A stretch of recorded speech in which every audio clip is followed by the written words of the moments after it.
Choose one tune. लालच का फल। किसी गांव में एक किसान रहता था।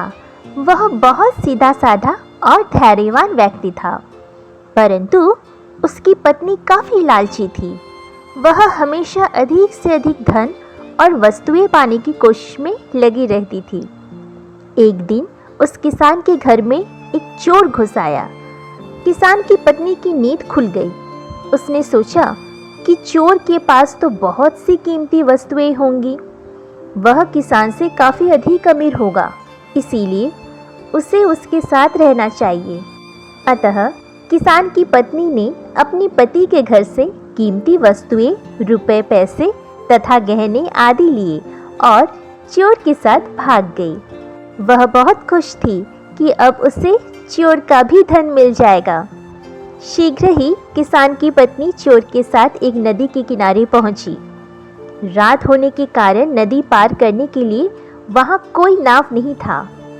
चोर ने उससे कहा कि वह अपने कीमती कपड़े और गहने उसे दे दे ताकि वह आराम से तैरकर नदी पार कर सके। किसान की पत्नी ने चोर को सारा सामान दे दिया। वह इसी किनारे इंतजार करती रही कि चोर वापस आएगा और उसे नदी पार करने में मदद करेगा। जब वह इंतजार कर रही थी, तभी गीदड़ अपने मुंह में मांस का एक टुकड़ा लिए वहां आया। वह उसे खाने के लिए वहीं बैठ गया। अचानक उसका ध्यान एक बड़ी मछली पर चला गया, जो नदी के बिल्कुल किनारे आ गई थी। मांस का टुकड़ा किनारे रखकर गीदड़ मछली पकड़ने के लिए लपका।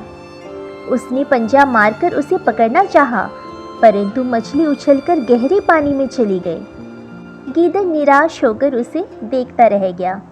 तभी गीदड़ को याद आया कि वह किनारे पर मांस का टुकड़ा छोड़ आया है।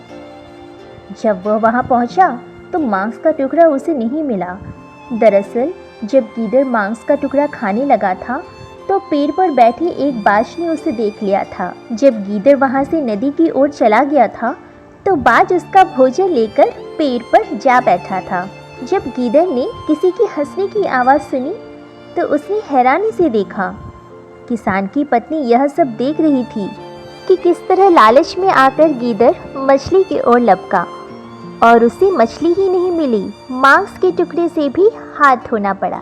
गीदड़ भी किसान की पत्नी को पहले देख चुका था, परंतु अपने भोजन के चक्कर में उसने उस ओर ध्यान ही नहीं दिया था। तुम हंस क्यों रहे हो? गीदड़ ने पूछा। मुझे तेरे लालच पर हंसी आ रही है। कैसा मूर्ख है तू। तेरे पास तो पहले से ही मांस का बड़ा सा टुकड़ा था, उससे तेरा पेट अच्छी तरह भर जाता, लेकिन तू उसे छोड़कर मछली की ओर लपका। अब ना तो तेरे पास मांस का टुकड़ा है और ना ही मछली। मछली पानी में चली गई और मांस का टुकड़ा बाज ले गया। तुझे तो कुछ नहीं मिला। गीदड़ मुस्कुराते हुए बोला, फिर तो हम दोनों एक जैसे मूर्ख हैं। मैं जानता हूँ कि तुम्हारे साथ क्या हुआ है।